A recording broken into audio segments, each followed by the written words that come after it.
좋은 아침입니다. 서차원 목사입니다. 오늘도 이러저러한 분쟁에 휩쓸리는 대신에 흔들리는 연약한 지체를 위해 지혜를 드러내는 좋은 날이길 축복합니다. 오늘 이 아침에 우리가 함께 읽고 나누려는 하나님의 말씀은 야고보서 3장 13절로 14절의 말씀입니다. 제가 읽어드리겠습니다. 너희 중에 지혜와 총명이 있는 자가 누구냐? 그는 선행으로 말미암아 지혜의 온유함으로 그 행함을 보일지니라. 그러나 너희 마음 속에 독한 시기와 다툼이 있으면 자랑하지 말라. 진리를 거슬러 거짓말하지 말라. 아멘. 어제 말씀에서 야고보는 스스로 지혜와 지식이 있다고 여긴다면 온유에서 비롯된 선한 행실로 자신의 지혜를 드러내라고 말씀하셨습니다. 특히나 앞에서 말씀을 전하고 교회를 이끌어가는 성경교사라면 더더욱 온유한 마음에서 비롯된 선한 행실로 그 지혜를 나타내며 교회를 이끌어야 한다는 것을 깨닫게 하셨습니다. 오늘 본문은 지혜와 지식을 자랑하는 것이 어떤 의미인지를 알게 해주십니다. 14절 말씀입니다. 그러나 너희 마음속에 독한 시기와 다툼이 있으면 자랑하지 말라. 진리를 거슬러 거짓말하지 말라. 아멘. 마음속에 시기와 다툼이 있으면 지혜를 자랑하지 말라고 말씀하십니다. 이 말씀에서 독한 시기와 다툼이라는 부분은 번역본마다 다르게 번역되어 있습니다. 새 번역은 지독한 시기심과 경쟁심이라고 번역하고 공동 번역은 고약한 시기심과 이기적인 야심이라고 번역했습니다. 지난 13절에서 온유함에서 비롯된 선한 행실과는 대조되는 모습입니다.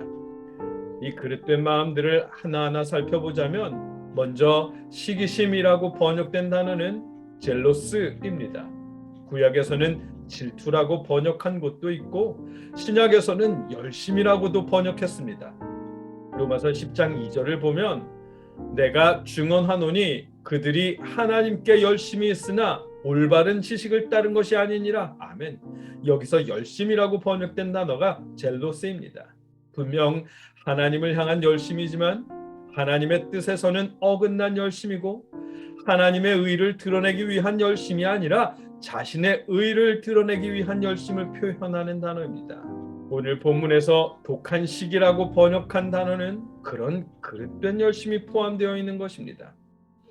이어서 다툼 혹은 경쟁심이나 이기적인 야심이라고 번역된 단어는 에리데이아입니다.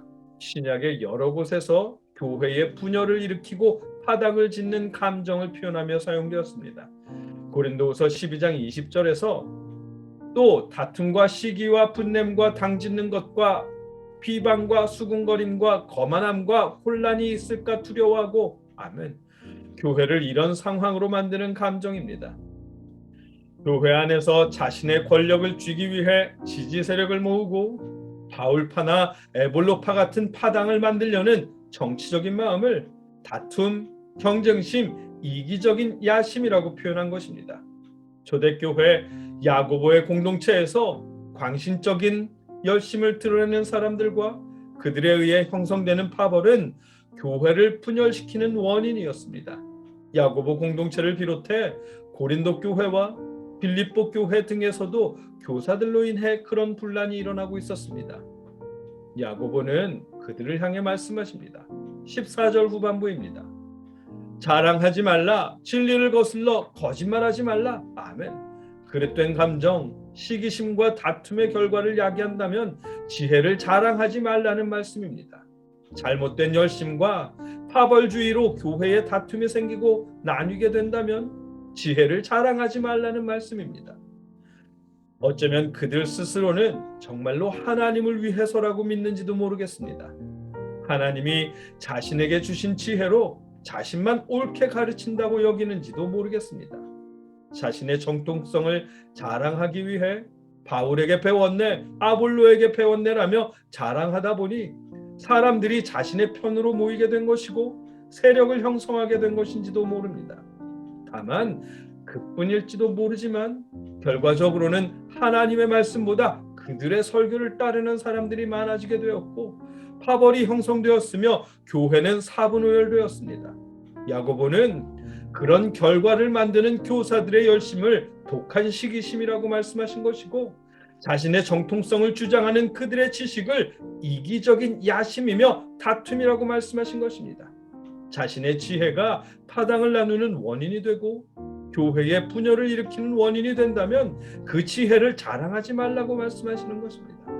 오늘 본문의 내용입니다. 야고보서가 경고하시는 이 말씀은 초대교회에서 분열을 일으키며 지혜를 자랑하는 사람들의 모습은 지금 우리 시대의 기독교에서도 어렵지 않게 목격할 수 있습니다. 어쩌면 그분들도 정말 하나님을 위한 열심이라고 스스로 여길지도 모르겠습니다. 성령에 감동받은 진짜 지혜라고 믿는지도 모르겠습니다. 그러나 야고보는 말씀하십니다. 교회에서 세력을 형성하며 분열을 일으키고 다툼을 야기하는 지혜라면 그것은 그릇된 열심과 이기적인 야심에 의한 지혜라고 말씀하십니다. 그런 지혜는 자랑하지 말라고 하십니다. 아울러 이 말씀은 혹시나 교회의 분열이나 다툼을 목격할 때 자신의 지혜를 의지해서 자신의 성경 지식을 의지해서 그릇된 것을 바로잡아야 한다며 나서지 말라는 말씀이기도 합니다. 지혜는 예수님의 온유함을 닮은 선한 행실로 증명되어야 할 모습이기 때문입니다. 가당을 짓고 싸우며 사분오열하는 모습에 휩쓸리며 여러분의 지혜를 사용하지 마십시오. 대신에 분열되어 싸우는 교회의 모습에 질린 연약한 지체를 돌보는 일에 여러분의 지혜를 드러내십시오. 그것이 지혜의 바른 사용법입니다. 여러분의 지혜가 분열하고 다투는 교회에 휩쓸리지 않는 지혜이기를, 분열하는 모습에 지쳐 실족하는 형제를 온유함으로 돌보는 지혜일 수 있기를 주님의 이름으로 축복합니다. 함께 기도하겠습니다.